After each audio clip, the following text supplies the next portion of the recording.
శివ అంటే కళ్యాణం, శివ అంటే భద్రం, శివ అంటే సుఖం, శివ అంటే సంతోషం, క్షేమం, యోగం. ఇవన్నీ నాకు శివుడు అక్కర్లేదు, ఇవేవి అక్కర్లేదు.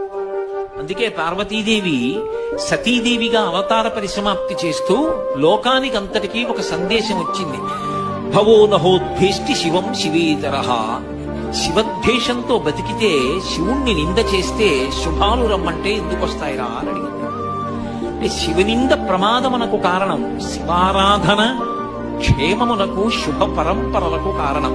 శివుడు అన్న మాటకు అర్థం ఏమిటంటే ఎప్పుడూ మంగళములను చేయుట తప్ప అసలు అమంగళము చేయుట అన్నది ఆయన యొక్క విశేషముగా ఎన్నడూ ఉండనివాడు. అందుకే మీరు జాగ్రత్తగా గమనిస్తే ఏ దేవతా స్వరూపానికి లేనటువంటి పేరు ఒక్క శివుడికే ఉంది, సదాశివ.